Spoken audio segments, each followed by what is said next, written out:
Isua Christa migin chỉ bay ule pathian thu tối te chậu soi pui lok chậu cả dua nhưng mà sẽ là chỉ bay cái buộc thật đấy đâu chậu hết tiếng hiền Myanmar mi pui te kan tor pui zia le kan support zia internan hết tiếng chỉ bay buộc về chậu hi cả dua pathian thu soi ho ngay to ho lúc còn u kan ti du chơi hi nia Myanmar mi pui te trang hiền ring tu te po hiền har na kan chana ngai kan har chona tur en ton tur an siam tat chu bi chung chang chu voi ne hian soi ho lok ngai tat ani Myanmar ram in rong polin voi nga mazat kan sin ve to aram phang phim akal chu ni lo mai la aram ho sak ji hi kan mo kan khriat khi tam ta kom ve tat mayam an ramarang ka chak that zia an soi kan khria lunglu ngat phei chu abigin mandalay lunglu phei chu antia khovel huwa po lunglu thami ni zian soi te kan khria lung te in sakna tan te kalkonga pha thin lung kan lak thin hi angram lung hi a thai na chang em maya lung an vok ke to nu an lak tu phei ki chu han en le po hian an lung chang lu tu khi ate sep thei ni chu tiang ko ba lung chang tha te chu ne ya chinai kang te an nei ni lungal thei tang te an ne ya chu tiang ko ba ram ho sa chu ni Myanmar ram khi ni ma sela mak tak chu he ni ya mi pui te hian ro theya an drama an room tok mai ni chu Myanmar mi pui te khimo Myanmar mi pui tam takina an tum le an du chu ram dang a pe ma ram dang na tho dai hi an dua mi tam tak hian thalai te pon le khan zir chan tam tak le tong dang thiam an du chan po khi ram dang na tho ko om te ram dang a pem chok thei tu he bo sai tat maya amakin ti vem chu thil chu ram ho sat tak om si kha mi pui chu an drama mi pui chu an tuar tok an roma pem chu san an du tat thunga eng wangin nge niang ti hi ngai tu thamani a chan chu hi ni ram ho sat tak om ni ma se an ram op tu an rama thu nei tu te hian mi pui te hian krek tat maya thu nei tu thalo op tu thalo an nei tat wang hian mi pui te hian an tuar ani mi pui te hian room tat ani thu nei tu thalo op tu thalo an nei tat wangin tuna boina nei chan tak po hi hemi hi ni ya chu mi pui te zalen na ron sual chua sak tum tu te Aung San Suu Kyi kalam digang chumo le apol te National League for Democracy te chuan tuna an rama thu nei tum ta obet tum tak tu te khi an ramin khan puya hian chiang lu tukin an ne ta ni chu ni ma sela an klom du chung lo khi si pai so ka khi chiang lu tukan ne to nuwa po hian ton thleng hian thu nei an la tuma la obbe tak an tumani ni ma sela Myanmar mi puite ro chon harna an ramtan an chan vo hrein harna dikte jinga poimo per pakhat an changkhat maya an chan vo an ni na khena ron ding chuaka tlom to la obbe tak tum tu te khi aron dole ta mi pui ron ding chuak tat me a mai pa no pang pui ting upato thena ron ding chuak tat maya thi sen po chuak na sa nun na chan po inga mo zat an nom to ani lo mi tro Myanmar mi pui te hian har na dik jinga poimo tak pakhat an chang ani chu ring tu te po hian an mani atang hian har na dik tak kan chan ve tu poimo tak pakhat hi omani ya har chok to u ti thu puya man kan du chan po he ni a poimo khop mai he khoveli pathian in sitan le tir ko te chena na asiam ani lova kan khovel kan chen na turatan asiam amal so mani ni ma sila chu muna chun ring tu te kan tuara kan ruma tiru kan na porbe kan ni tat maya kan khovel kan nom na tura pathian in amal so ma hian kan tuara kan na kan rum tat eng wangin nge kan ti chuan min no betu kan chunga thu nei tu hi a thatat do maya thu nei tu thalo mo obet tat tu thalo kan ni tat wangin ring tu le mi pui te hin kan tuara thil siam zong te pon an tuar veni rum le na ve angin ni ma sela Calvary tang Isu Christian chu min thu ne min obet tat chu tu chu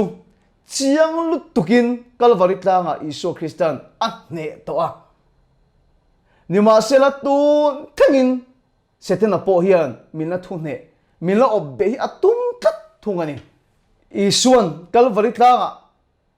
a thu nei na zong chiang lu tuga a ne sak vek to pon tun thleng hian kan nu na hian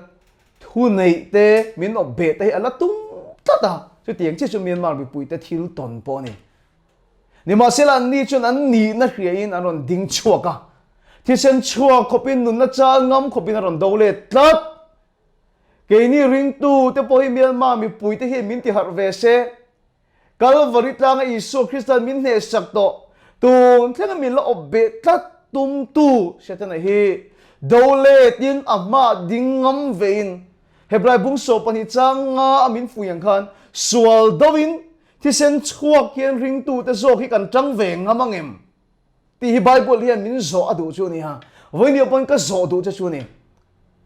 ring tu tam ta khi chu kan tuara kan ruma kan zalen lowa kan tharau na pachia ti sa takpon kan re them em maya eng tiga emo chuan lal pan mal mirun so mang tia diela nga ngot tur hi ni to lo na reng chú mình thu nhé mình ở bết tất tu chỉ xuân anh hệ to vàng in chú cần đi nó chăm vô chú khía đinh chua cả sual đó mà thi sen chua khó bà bề ngâm tê đinh ngâm tê chuan zalen na tê mal so mà tê đầm na tê anh chẳng rộng mấy chuyện tu này hiền miếng mà bùi tê hi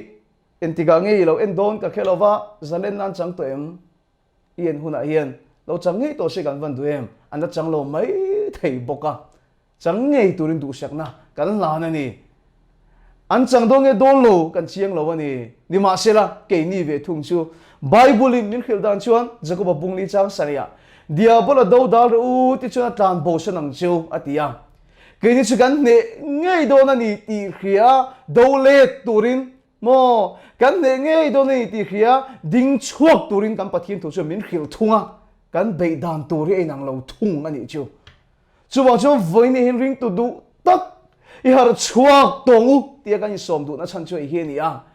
i dam na te i mal som na te mo i zalen na tur zong te hi eng tika emoron theng tur ani to lova i suwa Christian Calvary tanga i chunga thu nei tum tất le obet tum tất tu chi ati tom sak to che wangin tu na hian ini na le i chan vo khin ron ding chuak la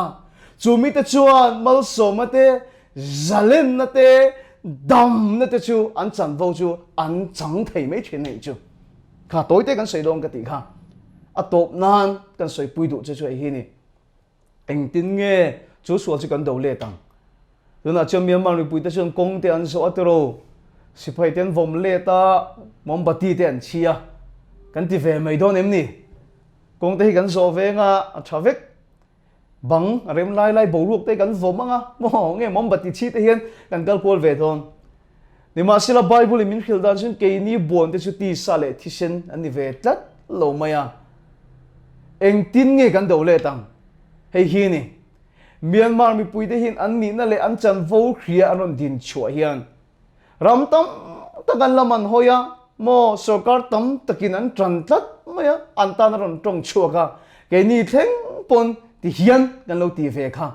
anh ni na le anh chan vo khia anh din chu awang anh lam mitam takin kan hoya kan support tat mai ni chu oi ni a po hian sualina obele thuni atum tat na chela ka ta hi engtingi dole tang kan ti chuan lalpa min ti dam ro mal miron som ro ti tong trai na ni lovin ti damini to i chunga sual thu nei na chu ne ani to ti khia iron ding chuak ani ngai chuan và mi pui te hi lam aron tang do na và sipai te aron support don chia chu mi te nun chu mal so ma ni thina chu mi te chu ti dam ma ni thina chu mi te chon zalen na an chang thina ni voi ni hian in na chan vo khia ron ding chuak turin pa le harau thiang ni mingin ka som do chia Isu Christa mingin damna lo changla mal somna ichunga lo theng se zalen na lo theng se tu chi chan vo ni ti hin sual thu ne le obbe tat tum tu se la ka ta hi ron ding chuak vela i chan vo chu lo chang ro le